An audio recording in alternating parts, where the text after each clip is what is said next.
बार राजा अकबर के दरबार में उनके राज्य में लुटेरों का आगमन हुआ और वो लुटेरे सोच रहे थे कि ये तो बहुत अमीर राजा है, यहाँ से हम सब कुछ लूट के ले जाएंगे। और ये उड़ती उड़ती खबर राजा अकबर के पास भी पहुँच गई थी। इसलिए राजा अकबर ने तुरंत सुरक्षा बढ़ाने का आदेश दे दिया। राज्य में कड़ी सुरक्षा की व्यवस्था की जाए और किसी भी अनजान को बिना जान पहचान के अंदर न आने दिया जाए, उनसे कड़ी पूछताछ की जाए।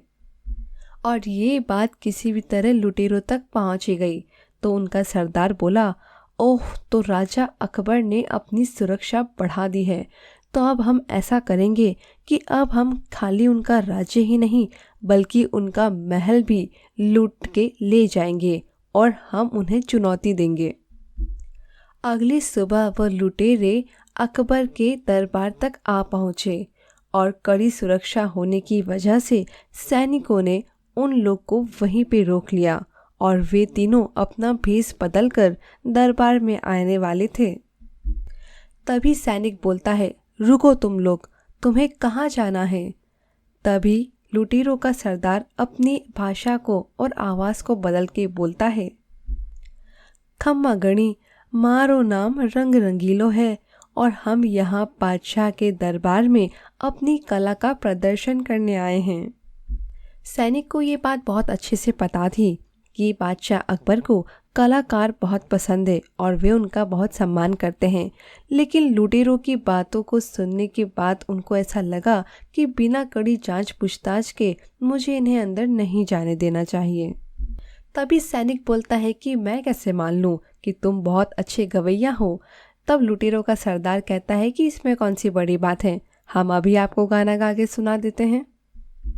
उन लोग का गाया हुआ गाना सैनिक को बहुत पसंद आया और वो मान गया कि ये सच में अच्छे कलाकार हैं और उसने उन्हें राज दरबार में प्रवेश करने के लिए जाने दिया। राजमहल में पहुंचते ही लुटेरों की आंखें चकाचौंध रह जाती हैं।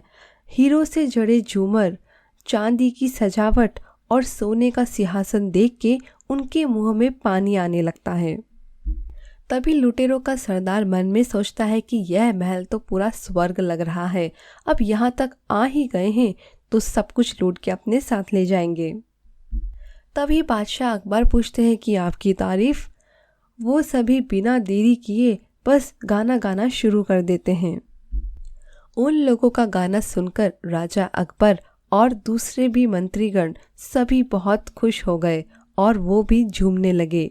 सबको अच्छा लग रहा था, लेकिन बीरबल को कुछ समझ नहीं आ रहा था। उसे दाल में कुछ काला लग रहा था। उसे लग रहा था कि इनकी वेशभूषा तो राजस्थानी है, लेकिन बोली इतनी साफ नहीं है, तो क्या ये वही है जो ये बता रहे हैं?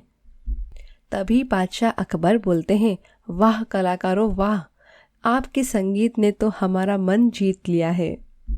कृपया हमें आप सबकी मेहमान नवाजी का मौका दें।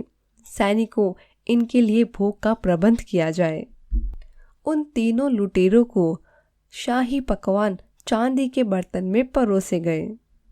ये सब देखकर तो वह चौंक गए थे, क्योंकि उन्होंने ऐसा कभी देखा नहीं था और वो खाने को गपागप खाने लगे।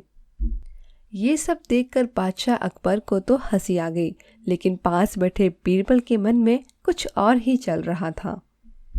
तभी बीरबल सोचता है कि ये सब तो ऐसे खाना खा रहे हैं जैसे इन्होंने कभी शाही भोजन किया ही ना हो, जबकि ऐसे कलाकारों का तो अनेकों दरबार में उठना बैठना होता है। तभी उन लुटेरों के एक सदस्य ने चांदी का चम्मच चुपके से अपनी जेब में रख लिया और उसे ये सब करते हुए बीरबल ने देख लिया था। तब बीरबल ने सोचा कि इनका भांडा तो मुझे फोड़ना ही पड़ेगा। तभी दरबार के आसपास बीरबल चक्कर लगा रहे थे। वो ये चिंता में थे कि कैसे उन लोगों का भांडा फोड़ा जाए। उन्हें कुछ भी समझ में नहीं आ रहा था।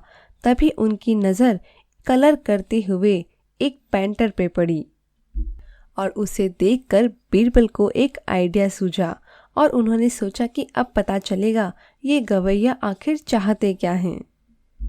उसी रात जब सारे सैनिक सो चुके थे, तभी लुटेरों की टोली तहखाने को ढूंढते ढूंढते राजमहल के चक्कर लगा रही थी और आखिरकार उन्हें तहखाना मिल ही गया।